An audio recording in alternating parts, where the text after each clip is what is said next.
Señores alumnos, tengan ustedes muy buenos días. Vamos a dar inicio a nuestra clase irrigación, ¿no? Ya hemos hecho la apertura coronaria, ya hemos hecho la conductometría, hemos hecho la preparación biomecánica o instrumentación y vamos a hablar un poco de irrigación, que es súper importante. Es uno de los pasos que no debe faltar en ningún momento que tú estés trabajando, ¿correcto? Soluciones para la irrigación: hipoclorito de sodio del 0.5 a 1%, clorexidina al 2%, solución salina. La solución salina es el más económico, pero no tiene algunas propiedades que les voy a explicar, quelantes como el EDTA, el ácido cítrico, agua oxigenada, solución de hidróxido de calcio y anestesia, ¿no? ¿Cuáles son los requisitos más importantes que debe tener una solución irrigadora? Debe tener una función antibacteriana. Obviamente esto va a depender de la solución que vas a usar. Por ejemplo, el cloruro de sodio, ¿no? O la solución salina no es antibacterial, ¿no? A diferencia de repente del hipoclorito, que sí lo es, ¿no? Biocompatibilidad. No debe ser irritante para nuestra zona apical y periapical. Debe tener una función también de limpieza, ¿no? Por reflujo, eliminar este barro dentinario o estas raspas de dentina que nosotros vamos sacando en el momento de hacer la instrumentación. Sustantividad. La sustantividad es cuando mi sustancia irrigadora dura más tiempo. Esto solo lo tiene la clorexidina, ¿no? De todos mis irrigantes, solo la clorexidina tiene esta sustantividad, ¿no? Disolver tejido. Obviamente, yo voy a trabajar con una pulpa, ya sea vital o necrótica, necesito disolver este tejido. El único que disuelve tejido es el hipoclorito de sodio.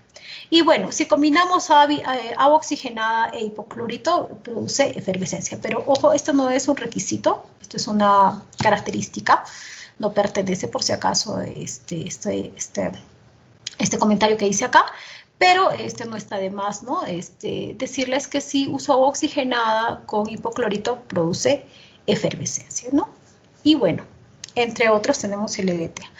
Entonces, los requisitos más importantes son estas cinco de acá, ¿correcto? Función antibacterial, biocompatibilidad, función de limpieza, sustantividad y disolvente de tejido. Estas no pertenecen por si acaso, ya, no los quiero confundir, ¿no? Y vamos a la siguiente. Bueno, vamos a hablar de los más importantes, ¿no? La clorexidina. Y miren, acá les pongo una foto que ustedes lo conocen, que es el Perioid. No es que esté haciendo propaganda a este Perioid, sino que es una de los más comerciales que tenemos en Perú, ¿no? Entonces, este Perioid es un enjuague bucal, solo es un enjuague bucal, no es para irrigar, por si acaso. Para irrigar tiene que ser al 2%. Entonces, acá hay un error que nosotros cometemos. Yo les digo, por ejemplo, que cometíamos o que cometían en los alumnos en pregrado, les decía, ¿con qué vas a irrigar? Con clorexidina, doctora, ¿ok? Y corrían, traían su Perioid. Corrían, yo me acuerdo que tenían su Perioid y jalaban, cargaban la jeringa y felices irrigaban con su Perioid. Ojo, no está bien. ¿Por qué? Porque el Perioid es clorexidina al 0.12%, que solo es para enjuague bucal. No tiene ese poder que necesita para hacer la irrigación dental. Entonces, para ello necesitas comprarte exclusivamente tu gluconato de clorexidina al 2%. Ojo, esto es muy importante. ¿Ya? Puedo tomarles en el examen esta pregunta de acá. ¿Cuál es el porcentaje? No, entonces, el que tienes que usar para irrigar o irrigante de conductos es al 2%. El Perioid lo usas en periodoncia. Para hacerte tu enjuague bucal, para hacer tu limpieza, tu colutorio, sí, pero no para irrigar. Para irrigar necesitas tu clorexidina al 2%. Tienes que comprarte, ¿no? Especialmente al 2%, ¿no? En esta marca, por ejemplo, X, ya te viene con su jeringuita y sus agujas especiales para que tú puedas irrigar, ¿no?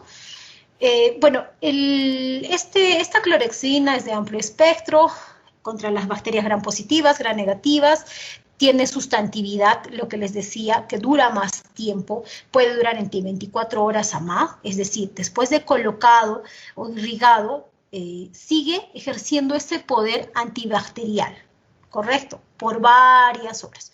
Es por eso que ustedes, yo sé que han llevado ya Clínica 1, cuando hacían sus cirugías periodontales o sus raspajes y alisajes radiculares y le hacían la terapia de mantenimiento con el perioid o la clorexidina al 0.12%, el paciente muchas veces te ha dicho que ya no siente el sabor en las comidas, ¿sí o no?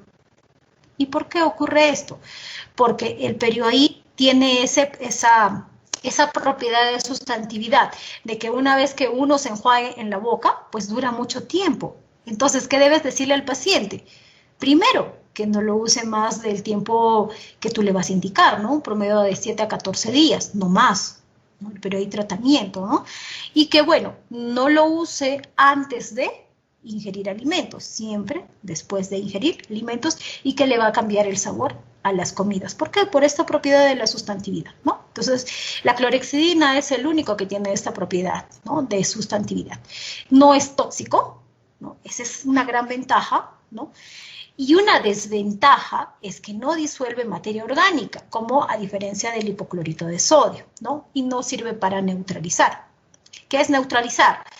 Matar las bacterias en un momento, no sirve, ¿no? El único que neutraliza es el hipoclorito de sodio, pero tiene otras propiedades. Entonces puedo combinar algunos irrigantes, que lo vamos a ver más adelante, ¿ya? Bueno, y acá el hipoclorito de sodio, que es el más usado, pero hay colegas que no les gusta usar el hipoclorito, ¿no? Pero hay escuelas que sí, que el hipoclorito no, es el más usado, ¿no? Bueno, vamos a ver las ventajas del hipoclorito. Es un agente antimicrobiano, bactericida contra las esporas, contra los virus, contra los hongos, contra todo, ¿correcto? Disuelve materia orgánica. Esta es una propiedad que tiene el hipoclorito y que ustedes lo van a ver, porque todos tenemos lejía en casa, ¿correcto?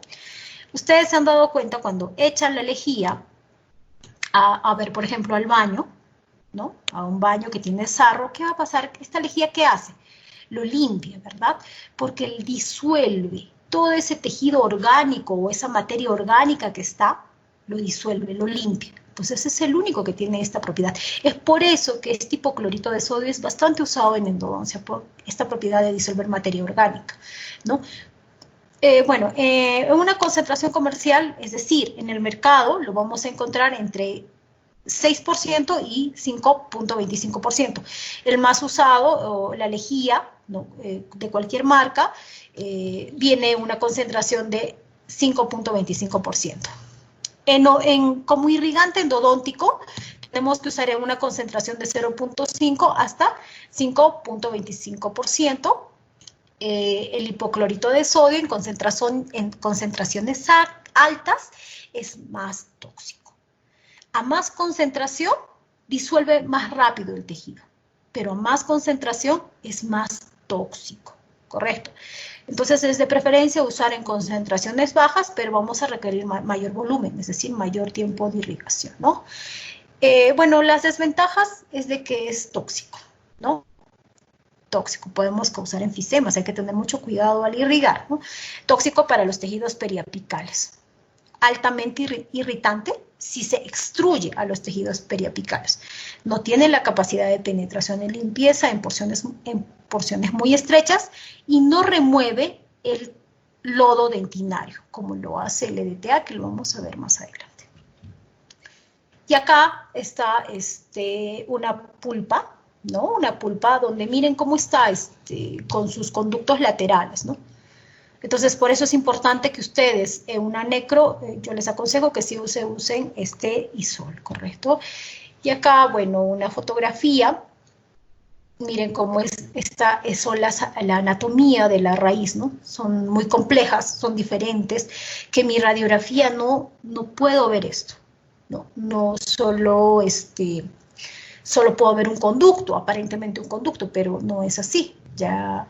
Ya les decía, hay varios conductos colaterales, interrecurrentes, etcétera, etcétera. Por eso es importante la irrigación. En lo que es el hipoclorito de sodio tenemos diferentes soluciones en diferentes concentraciones, el 0.5, el 1%, 2, 4 y 5%, ¿no?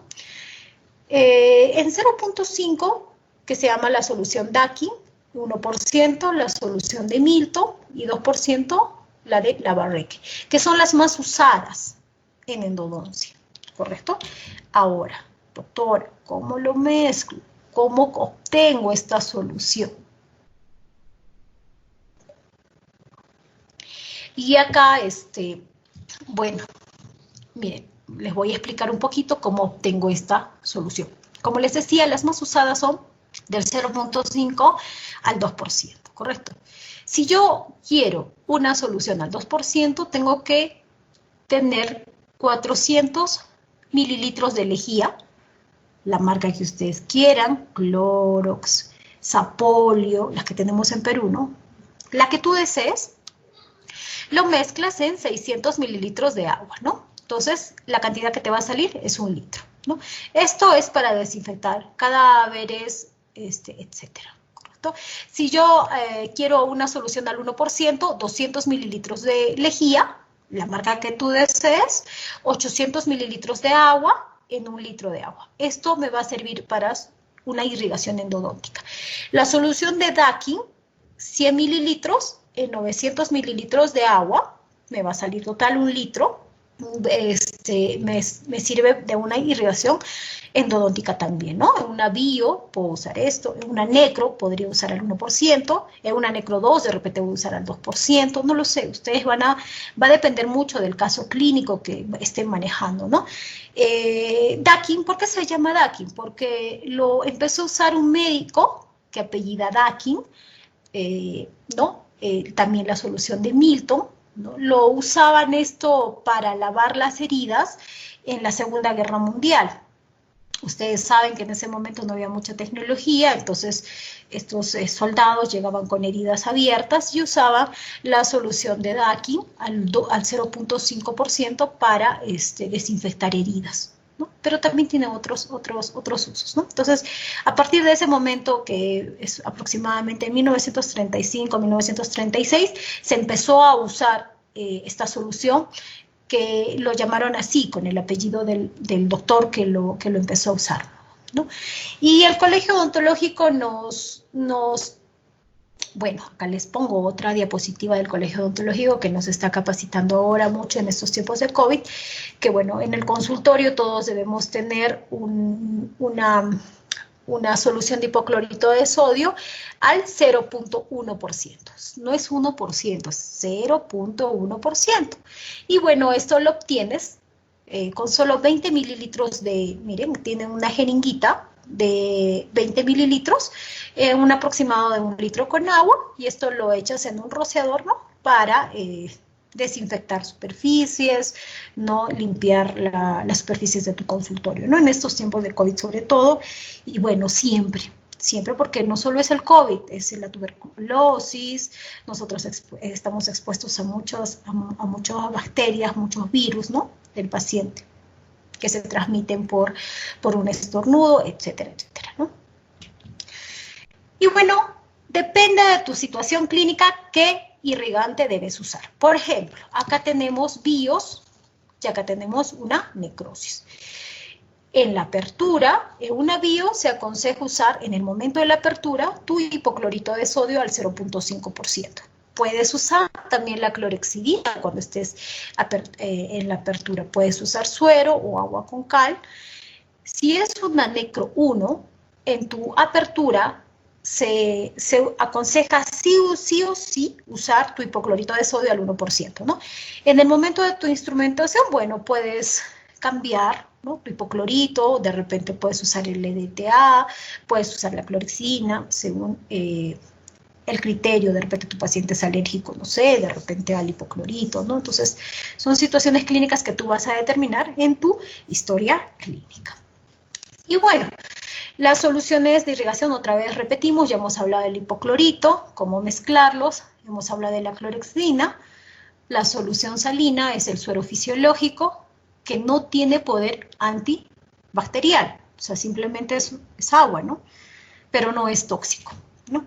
El EDTA, ¿no? El EDTA que es un quelante, el agua oxigenada, que si lo combinas con hipoclorito de sodio va a producir efervescencia. Ojo, no vas a combinar en una jeringa ambos. Tienes que tener una jeringa de agua oxigenada y una jeringa de hipoclorito aparte, ¿correcto?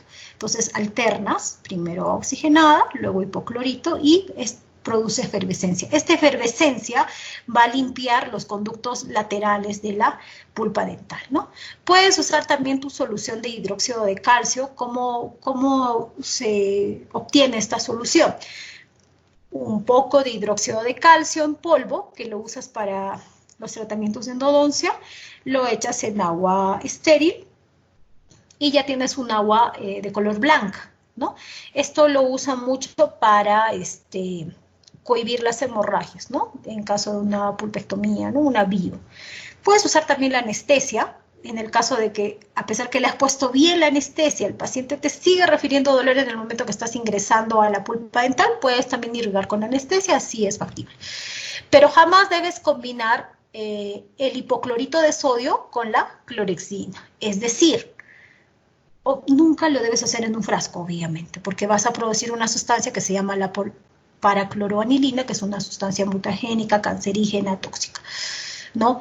Si tú quieres usar ambos irrigantes, tienes una jeringa de hipoclorito, tienes una jeringa de clorexidina, pero entre ellas también tienes que tener una solución salina para neutralizar que ambas soluciones pues se junten, ¿no? Porque puedes ocasionar esta sustancia que es mutagénica, ¿no? Que es la paracloroanilina. Y nosotros en cursos que hacíamos con los alumnos, para que nunca se les olvide, les hacíamos este ejercicio. Agarraban su hipoclorito, ¿no? Su lejía, en cualquier concentración, en un frasco de plástico y colocábamos la clorexidina, mezclábamos ambas y bueno, te produce este color. Y metían sus limas, ¿no? Ya al día siguiente, la lima toda se oxidaba, ¿no? Se malograba la lima, ¿no? Entonces jamás mezclen estas dos soluciones, ¿no? Entonces es importante que ustedes sepan esto, ¿no? Y bueno, el EDTA, que es un quelante, este EDTA es súper importante porque elimina barro dentinario, ¿no? Elimina barro dentinario, es decir, disuelve partes de dentina, ¿no? Los componentes orgánicos de la dentina, lo vuelve más blando, por así decirlo, ¿no? Estudios han reportado que el EDTA puede descalcificar en un periodo de 5 minutos, ¿no? Hay investigaciones que lo han usado entre 4 minutos, 5, hasta 15 minutos, ¿sí? Pero un promedio de 5 minutos es suficiente para que pueda descalcificar esta dentina y puedas realizar mejor tu instrumentación biomecánica, ¿no? Otra de las cosas importantes que tú debes tener al momento, o debes saber al momento de hacer tu irrigación, es de que tu aguja entre de forma holgada, jamás debe entrar en forma ajustada, ¿no? Y, bueno, tu aguja irrigante debe entrar hasta el fondo, 2 milímetros aproximadamente antes del ápice, ¿no? Debe entrar de forma suelta, es una irrigación pasiva, ¿no? O sea, es decir, tú no debes irrigar con esas agujas grandes, las de 20 mililitros, no. Esas agujas no, porque no te van a entrar al conducto radicular, no tiene que ser unas agujas especiales, ¿no?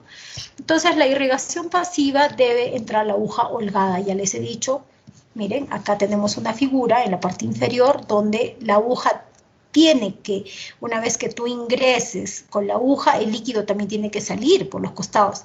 Si tú vas a presionar, ¿no? Y no va a entrar holgada esta aguja, puedes ocasionar que este líquido se vaya a la región periapical y puedes ocasionar un enfisema. Entonces, esta aguja debe permitir el flujo que salga también, ¿no? Hacia coronal, ¿no? Cargando todos los restos de dentina que estás sacando, ¿no? De tu instrumentación biomecánica. Y obviamente la aspiración. Entonces, para esto, tienes que seleccionar una aguja de un calibre adecuado, ¿correcto?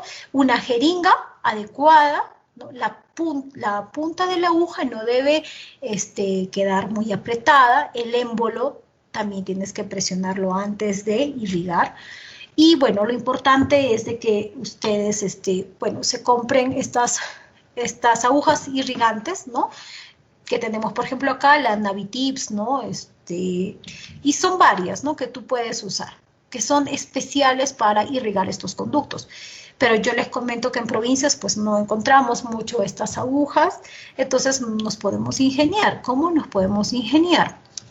La aguja para poner anestesia la puedes colocar en tu jeringa de 10 o 5 mililitros, ojo, de 10 o 5 mililitros, y puedes poner tu tope de endodoncia, ¿no? Y irrigar, ¿correcto? Entonces puedes ingeniártelas de muchas formas, ¿no?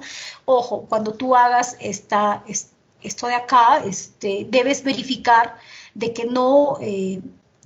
este líquido no salga, ¿no? Porque imagínate que tú estés irrigando y se te vaya todo el liso por el costado. Entonces tienes que tener mucho cuidado, ¿correcto? Que no sobrepase el líquido, ¿ya? Luego tenemos que estas agujitas de acá, bueno, ya sabes, tienen que quedar holgadas en mi conducto radicular. ¿Listo? Ahora vamos a usar, hay otra técnica, ¿no? Que se usa mucho en necrosis tipo 1 o tipo 2, que es la técnica de pasaje, ¿no? Es decir, voy a agarrar una lima número 8 o número 10 y voy a pasar no más de 1 milímetro más allá de la longitud real de trabajo para que penetre mejor el irrigante en esta zona. Ojo, esto solo se debe hacer cuando es una necrosis de tipo 1 o de tipo 2. Jamás se debe hacer en una bio, una pulpa vital, porque ahí sí vamos a cometer una iatrogenia, ¿no? Entonces, vamos a tener menos probabilidad de éxito, ¿correcto? Entonces, esta técnica es la técnica de lima de pasaje, que se debe hacer con una lima de menos calibre de 8 a 10 milímetros, y bueno, no más allá de 1 milímetro de la longitud real de trabajo, ¿correcto? Y bueno, tenemos la medicación o curativo de demora. Es decir, si yo voy a trabajar mi endodoncia y en ese momento no la voy a obturar en esa cita, entonces obviamente que tengo que colocar una medicación o un curativo de demora, ¿no? En este caso vamos a ver según mi diagnóstico. Ojo, esto va a depender de qué diagnóstico es, si es bio o es necro, si es vital o es pulpa necrótica, ¿no? Si es una bio, bueno, voy a usar un Ensicort, un Otosporin, un Flamicor, que contiene corticoide más antibiótico, ¿no? Entonces, voy a colocar esto generalmente en una bio, ¿no? A ver, un momentito, por favor.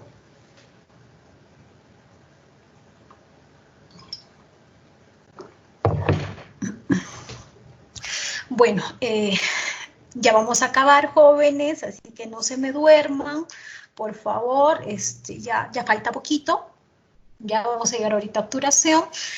Y bueno, estamos en el momento en que tú vas a medicar, es decir, pongamos en la situación de que tú estás trabajando una pulpa vital, está con anestesia, pero pasó que se te fue la luz en el consultorio. O puede ser que en ese momento la secretaria te haga un guiño y te diga, doctor, doctora, no va a pagar, ¿no? El paciente no va a pagar. Entonces, ups, no puedo obturar. O puede ser de que estés en la clínica y se te acabó tu turno, ¿no? O tienes otro compromiso, o no lo sé, o el paciente tiene que irse, o ya acabó su hora y tiene que irse. Son varias situaciones donde tú vas a decir, no voy a obturar esta pulpa vital, ¿no? En este caso puedes usar, como les decía, un Ensicort, perdón, un Flamicor, pero esto tiene que ser, esta medicación tiene que ser colocada como si tú estuvieras irrigando. Es decir, lo cargas a una jeringa de tuberculina y con tu aguja especial ¿no? Lo colocas y tienes que ver un reflujo, es decir, tu encicor tiene que llegar al muñón dental o a la longitud 1 milímetro antes de la longitud real de trabajo, y tú tienes que verificar de que tu encicor esté en contacto con tu muñón dental, ¿no? Entonces, este encicor actúa a contacto. A diferencia de que si tú usas un formocresol, un paraclorofenol alcanforado, estos van a actuar a distancia. ¿Cómo se usa este formocresol o este paramono? Tú agarras una torundita de algodón estéril con tu pinza y colocas una gota, ¿no?, de estos medicamentos, y colocas en la zona de la entrada del conducto. Es decir, estos no actúan a contacto, actúan a distancia. Lo que actúan son sus vapores, a diferencia del encicor o el otosporin, que actúan a contacto. Correcto. Pero esto, obviamente, formocresol o paramono, clorofenol alcanforado, lo vas a usar en una necrosis, ya sea de tipo 1 o tipo 2. Correcto. No vas a usarlo en una bio porque es altamente irritante. Sin embargo, les comento que hay colegas que sí lo usan y bueno, a veces les va muy bien. Entonces, depende de que de repente colocó muy poquito, no lo sé, pero actualmente hay estudios de que nos aconsejan de que no lo deben usar, ¿no? No deben usar en una bio, ¿no? De preferencia usa pues tu otosporin, tu encicor, tu flamicor. Y ahí viene unos comentarios que yo escuchaba: doctora, no encuentro el otosporin en las farmacias, no hay encicor. Entonces ya, bueno, en esa opción puedes usar tu hidróxido de calcio, ¿no? El hidróxido de calcio tiene un pH alcalino, actúa a contacto. A diferencia del formocresol, que actúa a distancia, el hidróxido de calcio actúa a contacto, ¿correcto? Puedes usarlo como calen puro o hidróxido de calcio calen con paramonoclorofenol alcanforado. Y acá les he puesto un dibujo que dice dical, ¿lo ves? Ojo, chicos, el dical no es para medicar, el dical es para hacer recubrimiento pulpar, directo o indirecto. No es para hacer una medicación en el conducto. ¿Y por qué les he puesto este dibujo? Porque a veces hay anécdotas que nos pasaban en clínica, terminaba la hora y bueno, estábamos medicando una necrosis y yo les decía: chicos, traiga por favor su hidróxido de calcio, y me traían el dical, ¿no? Entonces, no, ojo, el dical no, el dical es para hacer recubrimiento pulpar, por si acaso, ¿no? Su hidróxido de calcio, miren, acá está un frasco de hidróxido de calcio, que es uno de los más comerciales, ¿no? Pero lo ideal, ¿no?, de que ustedes se compren su Calen, la marca Calen, ¿no?, ya sea de la marca que ustedes quieran, ¿no?, que viene con paramono o sin paramono. En este caso, en esta fotografía que ustedes ven acá, de la marca White, este es el Calen más paramonoclorofenol alcanforado, ¿no?, que viene el tubo de glicerina y el tubo de hidróxido de calcio, ¿no? O, si ustedes quieren y pueden invertir un poco más, cómprense su Apescal, que ya viene listo, o sea, es decir, lo puedes usar sin lubricar, inmediatamente ya te viene con la jeringuita y te viene listo para que tú puedas introducirlo al conducto, ¿no? Y lo introduces de esta forma que ustedes pueden ver en esta fotografía. Introduces el Calen, en este caso el Apescal, puede ser el Calen más paramono de cualquier marca, en este caso de la marca White. Tienes que introducir a la longitud real de trabajo, es decir, actúa a contacto. A diferencia del paramono y el paramonoclorofenol, el formocresol, que actúan a distancia, ¿no? Doctora, no tengo Calen. Las casas dentales están cerradas, está muy caro, no está llegando este Calen por el tema del COVID. ¿Qué hago? También puedes hacer tu Calen casero, puedes hacerlo. Miren, para ello necesitas obviamente tu hidróxido de calcio, de cualquier marca, ¿no? En este caso tenemos de la marca Biodinámica, me parece, o esta, cualquier marca, ¿no?, que vienen en polvo. Viene tu hidróxido de calcio puro, ¿no? Y tienes tu loseta o tu platina de vidrio estéril, tu espátula estéril, y mezclas tu hidróxido de calcio con agua destilada, ¿no? Para que lo introduzcas en el conducto, ¿correcto? Lo introduces esto en el conducto. Les comento que en una conversación, en una ponencia que vino una doctora brasilera, nos aconsejó y nos comentó que ella usaba el hidróxido de calcio con glicerina y que le iba muy bien, ¿no? Entonces también puedes probarlo, ¿no? Si no tienes agua destilada o quieres probar de repente con la glicerina, puedes mezclar, ¿no? En vez de agua destilada, colocas la glicerina con el hidróxido de calcio y esa es tu pastita e introduces al conducto. Si no tienes glicerina, no tienes agua destilada, bueno, un poco de anestesia, porque la anestesia está estéril, ¿no? Entonces, mezclas y haces tu masita. Doctora, es una necrodosis, hay un mal olor. Bueno, puedes usar tu hidróxido de calcio con tu paramonoclorofenol. Es un poquito irritante, ¿no? Es un poco irritante, pero te funciona bien para casos de necrosis tipo 2, ¿no? O sea, hay formas que tú puedas idearte. Lo importante de esto es de que tú coloques tu masa, en este caso tu consistencia cremosa, tu masita cremosa, ¿no? Tiene que entrar a contacto. ¿Cómo lo hago, doctora? Ya tengo mi masita y ahora ¿cómo lo introduzco, no? Ahí está lo que les decía, que la lima tipo K servía también para introducir medicamento en el conducto. ¿Cómo lo debo hacer? Agarro esta masita de acá y lo cargo en de forma generosa, lo cargo en mi lima. Si yo instrumenté hasta el número 40, obviamente voy a usar una 15 o una 20, ¿no? Una de menor calibre. Lo cargo, lo introduzco al conducto en sentido horario hasta llegar a la longitud donde yo quiero que alcance y retiro en sentido antihorario, de tal manera de que el hidróxido se va a quedar en las paredes y en el muñón dental, ¿no? Depositado este medicamento y va a actuar a contacto. Ojo, actúa a contacto, no a distancia, ¿ya? Por si acaso. Entonces es una forma que ustedes puedan idearse, pues si es que no tienen en ese momento la pescal, ¿no?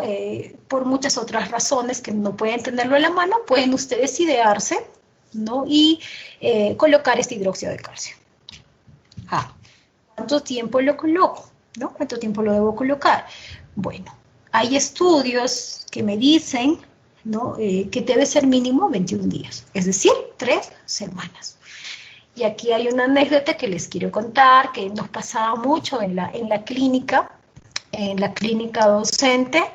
El alumno medicaba con hidróxido de calcio y a la semana, o a los 2 días, no lo sé, depende de muchas veces de ellos, de la curiosidad y de la idea que ellos tienen, y decían, doctora, quiero obturar.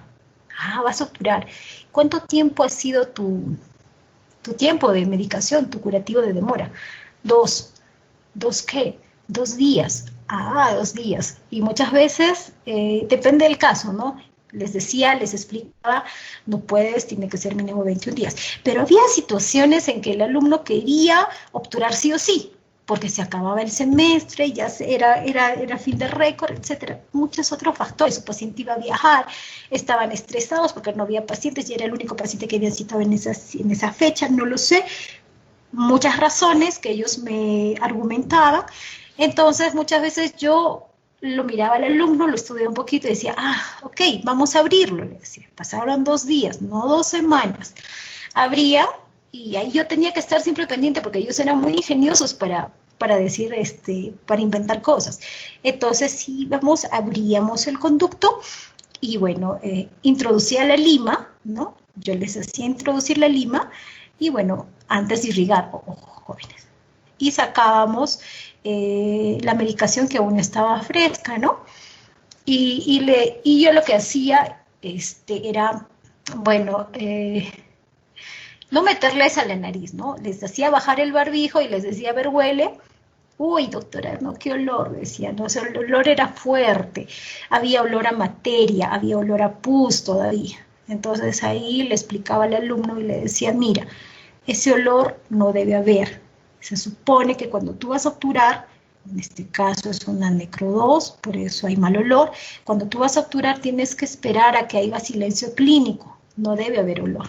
Entonces, en conclusión, el tiempo que, el curativo de demora, por eso dice curativo de demora, va a demorar, sobre todo si es una necrosis de tipo 2, pero si estamos hablando de una necrosis de tipo 1 o una bio, ¿no? Una pulpa vital, no es necesario esperar tanto tiempo.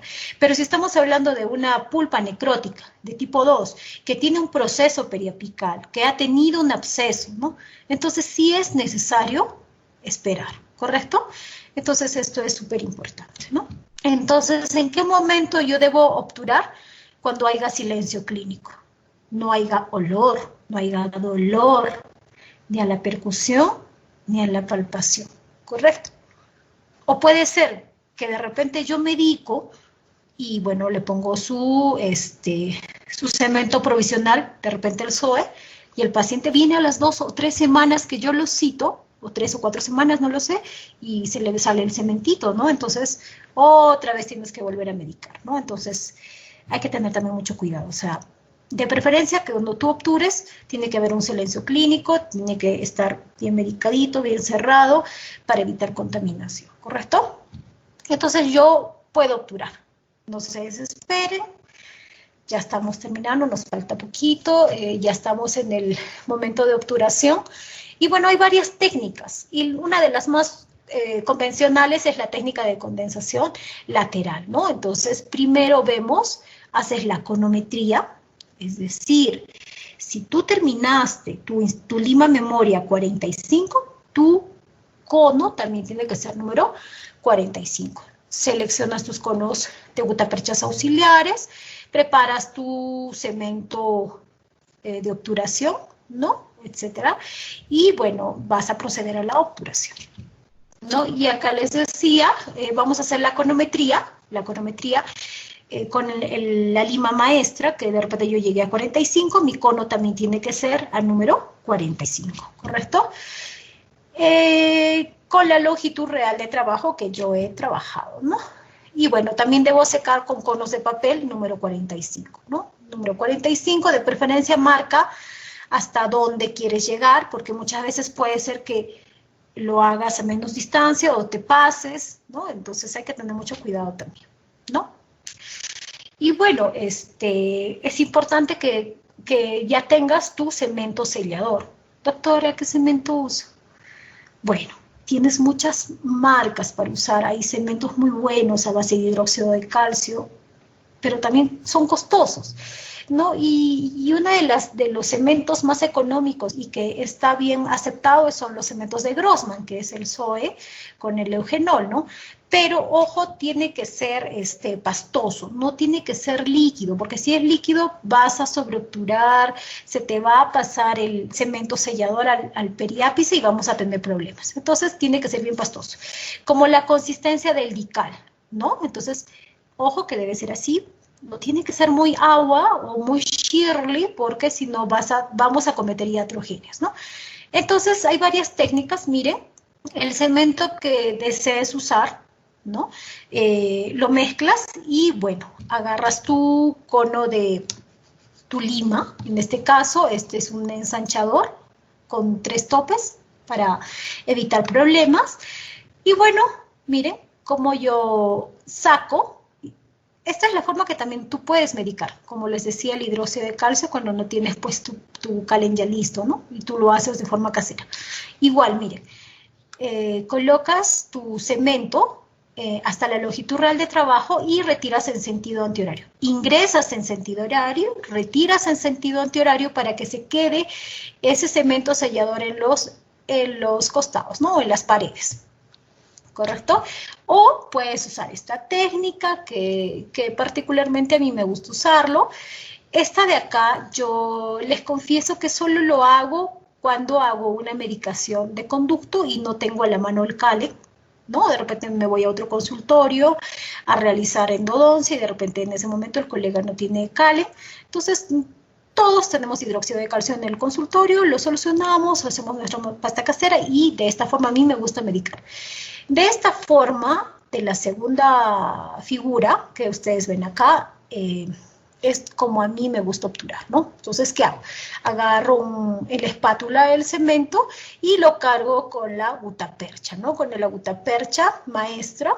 Previamente ya he tomado mi radiografía. Miren acá en esta fotografía cómo se carga la gutapercha. Hay autores que te dicen, o también que debes tener cuidado de que la punta de la gutapercha no esté con cemento, ¿no? Porque puede irritar el muñón, ¿no? Entonces, introduces tu gutapercha hasta la longitud real de trabajo, ¿no? Y bueno, de ahí tienes que usar tus espaciadores digitales de diferentes medidas, de diferentes calibres. Y bueno, en esta fotografía vamos a ver, nosotros ya en esta primera fotografía hemos colocado ya la gutapercha a la longitud real de trabajo, coloco el espaciador, hago movimientos vestibular palatino o vestibular lingual y retira siempre sentido antihorario. Es decir, este espaciador retíralo en sentido antihorario. No sé si ya les ha pasado, ¿no? Cuando uno empieza, hay situaciones que nos pasan, anécdotas que nos pasan, que cuando tú retiras este espaciador se te sale toda la gutapercha. No sé si les ha pasado, ¿no? Es porque no has hecho los movimientos adecuados del sentido antihorario. Tienes que retirar siempre sentido antihorario para que se te quede la gutapercha ahí, ¿no? Entonces, la gutapercha principal, la gutapercha accesoria o el accesorio, ¿no? Que ustedes van a utilizar. Y bueno, y otra vez introducen el espaciador hasta llenar completamente el conducto con las gutaperchas, ¿no? Y aquí en este momento es donde yo voy a agarrar mi mechero, ¿no? Acá está, miren. Acá está la gutapercha principal con las gutaperchas accesorias, ¿no? Y en este momento yo voy a coger mi mechero y voy a proceder a cortar los conos. Correcto. En esta parte deben tener mucho cuidado de no quemar al paciente, ¿ya? Porque recuerden que calientan este instrumento metálico y pueden tocar a la mucosa del paciente. Entonces hay que tener mucho cuidado. O ustedes también se pueden quemar, ¿no? Porque varias veces cuando uno empieza siempre nos hemos quemado, ¿no? Y bueno, cortar la gutapercha y la parte donde inicia el conducto, hagan movimientos de mesial, distal, vestibular y palatino con el instrumento metálico supercaliente, ¿no? Y una vez que ustedes hayan cortado toda la gutapercha, proceden a hacer la compactación vertical, es decir, van a atacar, como el atacador cuando ustedes atacan la amalgama, de esa forma atacan. Introducen la gutapercha más hacia el fondo, ¿no? Y el cemento sellador va a introducir también a las partes laterales o a los conductos laterales que tiene el conducto pulpar, ¿no? Si ustedes no han formado bien la batiente apical o el tope apical o el stop apical, ¿qué les va a pasar? Que cuando ustedes hagan la compactación vertical pueden pasar con la gutapercha y cometer una sobreobturación. Entonces hay que tener mucho cuidado, ¿no? Y bueno, al final tienen que tomar obviamente su radiografía para verificar que todo esté bien, ¿no? Y bueno, si es en molares, de igual forma, la irrigación, ¿no? La aspiración, los conos de papel estériles, ¿correcto? ¿No? Tu cono maestro, tu condensación lateral, con estos condensadores digitales, ¿no? Tus conos accesorios, y bueno, procedes a cortar y tu radiografía para verificar que todo esté bien, ¿no? Control. Es necesario tus radiografías de controles, sobre todo si vas a obturar en una necrosis de tipo 2, a pesar de que hay silencio clínico, pues en la radiografía puede haber una imagen radiolúcida que persista, y que si tú haces de forma correcta todo los pasos o lo que tienes que hacer, pues esta imagen radiolúcida con el tiempo va a ir disminuyendo, ¿correcto? Bueno, pero como todo y como en todo, puede pasarnos un accidente, podemos tener complicaciones, Uy, hice un escalón. Es que eso te pasa porque de repente no introduciste las limas de forma correcta, ¿no? Primero la 6, la 8, la 10, la 15, la 20. No, te fuiste de frente a la 15, no, perdón, a la 30, porque era un conducto ancho, te confiaste, no lo sé, y puedes cometer un escalón. Y en el momento de que tú coloques tu lima, pues vas a encontrar un tope, ¿no? Entonces, tienes que tener mucha paciencia para solucionar esta complicación, ¿no? O otra complicación que puedas tener, que se te pueda fracturar la lima. Esto generalmente ocurre cuando tú estresas mucho la lima, ya sea en este caso lima tipo K, o de repente usaste la Gestron y se te trabó, entonces hay una probabilidad de que se te fracture. O de repente tu lima ya está muy viejita, ¿no? Entonces muy doblada y la sigues usando, pues puede pasar también esto, ¿no? Puedes direccionar en mal sentido tu conducto apical, ¿no? Es otra complicación también que pasa, ¿no? Puedes tener una perforación lateral, ¿no? O una perforación de furca, ¿no? En este caso, pues vamos a tener que hacer una exodoncia dental, ¿no? También, ¿qué otra complicación puedes tener en el momento de irrigar, ¿no? Si tu aguja está muy ajustada en el conducto, puedes ocasionar un enfisema, ¿no? Que el paciente va a venir con la cara hinchada y con mucho dolor, ¿no? Entonces hay que tener mucho cuidado también. O otra complicación que tú puedes tener, ¿no? Que en el momento de la obturación, sobreobtures, ¿no? Te pases con la gutapercha y con el cemento, ¿no? Entonces, tal vez acá con una pisectomía, ¿no? Puede hacer que soluciones este caso, ¿no? Muchas veces yo les cuento otra anécdota que nos ha pasado en la clínica de que cuando uno o varios chicos han sobreobturado, ya por X motivo, ha habido casos en que, bueno, han empezado a sacar toda la gutapercha. Y en el afán de sacar toda la gutapercha, lo que han hecho es introducir más la gutapercha adentro, ¿no? Entonces, particularmente yo les aconsejo en este tipo, si les pasa esto, pues yo les aconsejo que hagan ustedes controles. Si es que el paciente va a presentar dolor o alguna otra sintomatología, pues opten por una pisectomía, ¿no? Caso contrario, pues puede pasar de que al momento de retirar la gutapercha, pues no les va a ayudar mucho y van a introducir más la gutapercha y ustedes se van a estresar mucho más, ¿no? Y bueno, puede venir también a sus consultas estos casos, ¿no? Donde solo han colocado un cono o de repente lo han hecho muy corto o no han encontrado los 3 conductos, no lo sé, muchos factores que puede conllevar a un fracaso, ¿no? Hay que hacer las cosas bien desde un principio, ¿no? Para que todo al final salga de una forma correcta. Y bueno, chicos, no hay nada como ver a nuestro paciente feliz, ¿no? Después de haberle solucionado el problema, pues una sonrisa o un gracias de un paciente, pues es muy reconfortante, ¿no?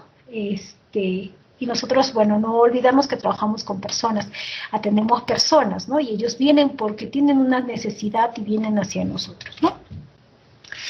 Y bueno, miren, acá les pongo una fotografía de un iceberg, donde ustedes pueden ver arriba, ¿no? El éxito de su tratamiento, o sea, es decir, su endodoncia ya terminada, pero sin embargo esta endodoncia que se ve acá terminada, pues te ha llevado muchas horas de que tú te has capacitado, mucha persistencia en tu aislamiento, porque al principio no te salía bien, mucho sacrificio porque tenías que haber invertido en materiales, ¿no? Otras limas, ¿no? Has tenido fracasos, sí, se me fracturó, hice una furca, no, me decepcioné, pero tienen que ustedes persistir, porque si ustedes se desaniman a la primera endodoncia que ustedes hagan y les salió mal, no lo hagan, porque todos alguna vez hemos fracasado en una endodoncia, ¿no? Al inicio pues siempre es así, ¿no? Y uno sigue aprendiendo. Y dedicación, ¿no? La dedicación básica, que tú inviertas tu tiempo en seguir capacitándote. Y bueno, gracias chicos, eso es todo. Espero que bueno, lo hayan aprendido bastante. Y bueno, nada, eso es todo. Y bueno, ya nos vemos en